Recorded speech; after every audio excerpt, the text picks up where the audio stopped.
sifter.com.au.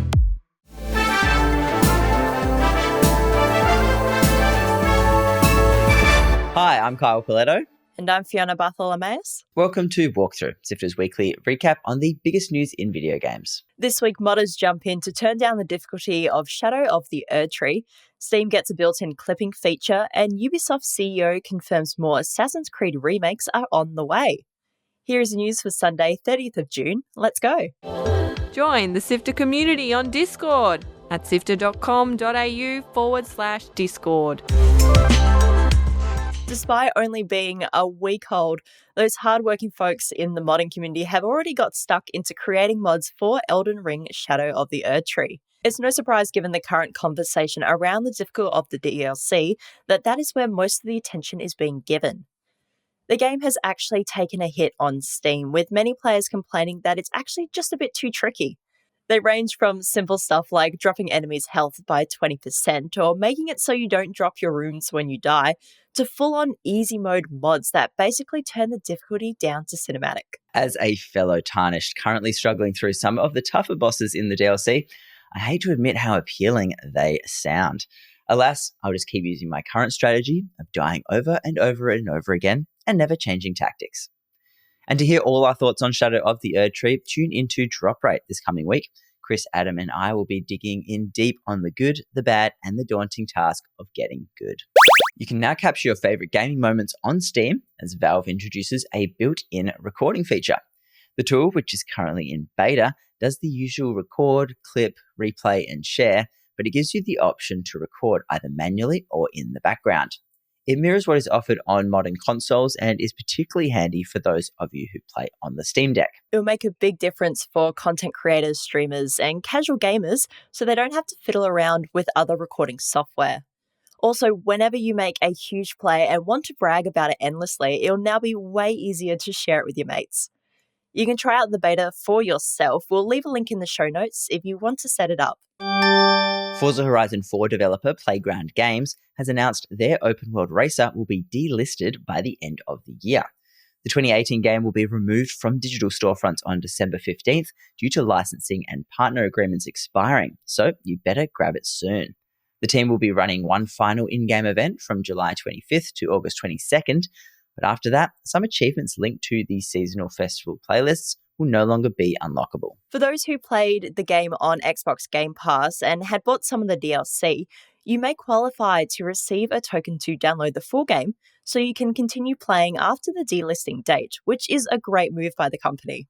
Licenses for the cars and the music in these games expire after a certain point, but just like the Australian-themed Forza Horizon 3, you can keep racing if you own it, which is pretty cool.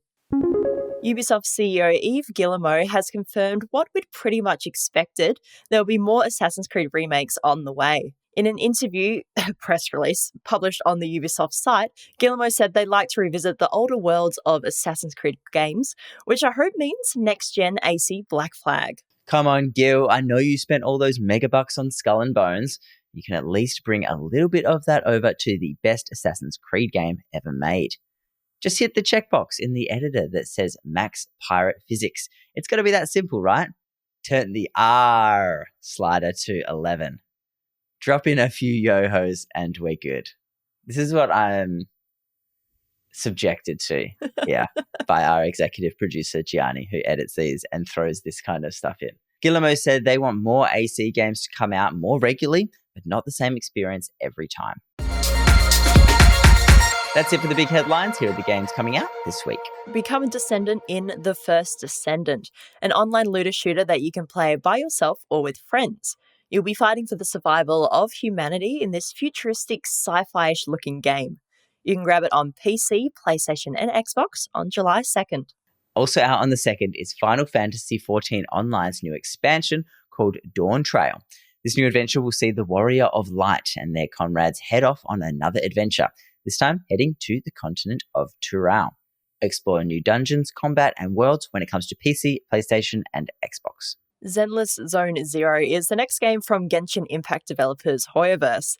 This sci-fi third-person action game will be free to play and feature a cool techwear aesthetic. Fight baddies and collect characters galore. You can play it on PlayStation 5, PC, iOS, and Android. And finally, The Legend of Heroes Trails Through Daybreak is releasing to Western audiences. This entry in the Trails JRPG series was released in Japan in 2021 and was incredibly well received. So if you like your combat turn-based and your sci-fi convoluted, check it out on PC, Switch, or PlayStation on the 5th.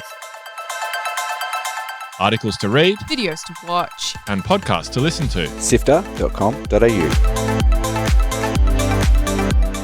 This has been Walkthrough by Sifter. My name is Kyle Paletto. And my name is Fiona Bartholomeus. Thank you so much for listening. As previously mentioned, I'm going to join Chris Button and Adam Christou on the next episode of Drop Rate, digging into Shadow of the Erdtree.